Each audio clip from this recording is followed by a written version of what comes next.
Jangan lupa like, komen, dan subscribe channel YouTube TVRI Bengkulu dan nyalakan lonceng notifikasinya.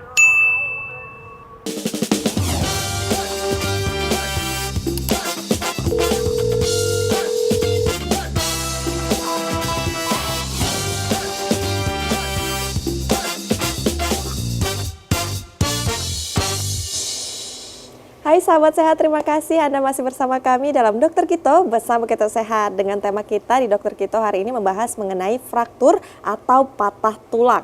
Nah tadi disampaikan juga oleh Dokter Wendy ya, Dokter Lisdaya, bahwa memang pasien ini ada yang datang ke rumah sakit atau puskesmas begitu ya, minta hasil ronsen untuk kemudian disampaikan ke dukun diobati. Ini mungkin bisa diceritakan sedikit dok sebelum kita lanjut ke Salindia. Jadi memang zaman sekarang udah serba canggih ya, dukun pun akhirnya belajar untuk menjadi canggih ya. Iya. Jadi kan memang sebenarnya mekanisme penyembuhan tulang itu dia bisa sembuh sendiri, tapi tidak boleh seperti itu. Maksudnya harus diawasi ya. Nah, si dukun ini memanfaatkan prinsip tadi. Maka jadi dia minta ronsen itu buat apa? Biar tahu nih posisi patahannya seperti apa, bentuknya seperti apa. Jadi dia bisa luruskan atau bisa satukan berdasarkan hasil ronsen tadi.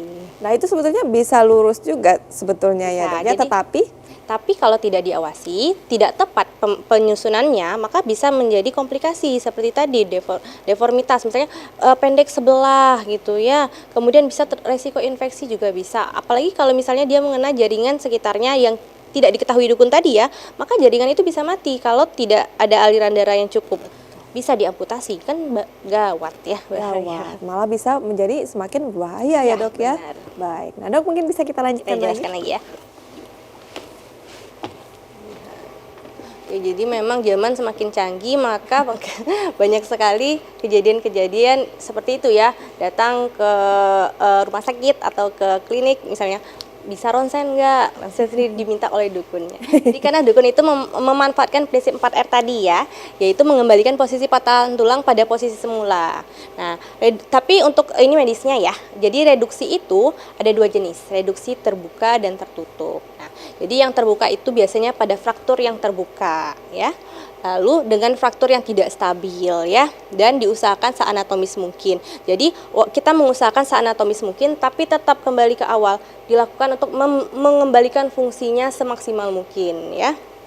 Lalu dilakukan pada fraktur sendi dan dilakukan jika gagal dengan terapi konservatif atau gagal dengan reduksi tertutup ya.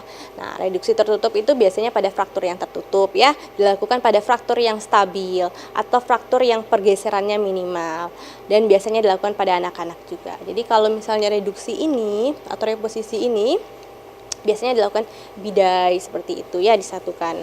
Kemudian retaining atau imobilisasi, jadi mempertahankan hasil reposisi tadi sudah disatukan nih misalnya ya, sudah dijalurkan, maka tidak boleh banyak bergerak. Nah, bagaimana cara agar tidak banyak bergerak? Maka dilakukan retaining tadi. Banyak nih jenisnya retaining nih, bisa traction, kemudian cast atau functional bracing, fiksasi internal ataupun eksternal yang kita sering kenal dengan nama OREF atau ORIP ya. Oke, kita bahas satu-satu ya. Jadi, nah ini yang pembidaian tadi ya. Nah, fungsinya dilakukan bidai ini adalah tadi ya untuk imobilisasi biar tidak banyak bergerak ya. Nah, fraktur jari tangan pun dilakukan pembidaian seperti itu ya, seperti di gambar.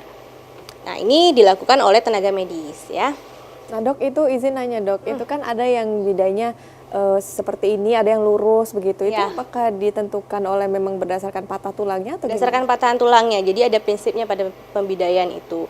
Jadi misalnya dia harus melewati berapa sendi, kemudian tergantung letaknya juga, tergantung lokasinya ya. Nah, ini cast atau biasa kita kenal dengan gips ya. Nah, gips itu banyak juga jenisnya ya. Nah, ini kurang lebih contohnya kalau gips di lengan atau di pergelangan tangan, kemudian di kaki. Tetap kembali lagi fungsinya sebagai retaining ya, untuk melakukan imobilisasi ya.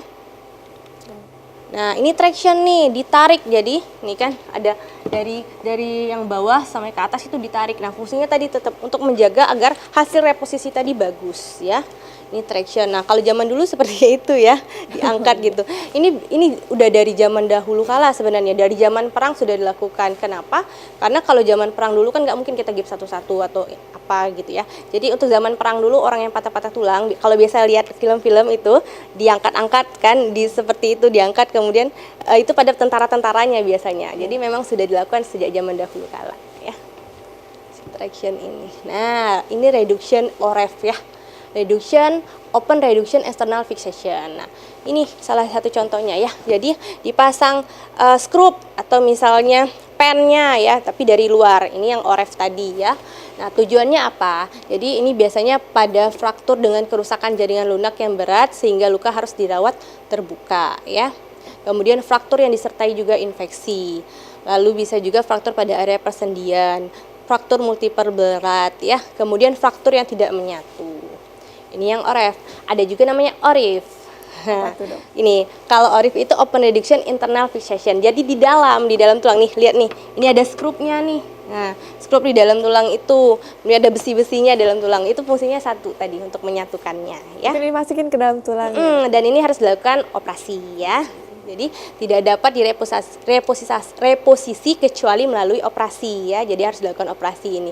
Kemudian fraktur tidak stabil dan cenderung diplesit setelah reposisi ya. Kemudian fraktur yang berlawanan posisi. Jadi ini agak berat. Jadi fraktur yang agak berat harus dilakukan tindakan operasi ya. Dilakukan OREF ataupun ORIF ya. Fraktur patologis, kemudian fraktur multiple. Jadi banyak indikasinya. Ini kompetensinya dokter bedah nanti ya. Oke, rehabilitasi. Jadi ini fungsinya adalah untuk mengembalikan fungsi tubuh tadi yang sudah patah tadi ya. Maka tujuannya adalah menurunkan UDEM misalnya ya, lalu memelihara gerak sendi, melatih kekuatan otot agar pasien dapat beraktivitas kembali seperti normal. Dan biasanya ini kita kerjasama dengan dokter rehab medik ya. Nanti ada teknisi-teknisinya ya yang akan membantu perawatannya ya. Baik, nah semakin menarik dok, ini kita lanjutkan usai jeda pariwara berikut ya. Pemirsa jangan kemana-mana, tetap bersama kami dalam Dokter Kito Bersama Kita Sehat.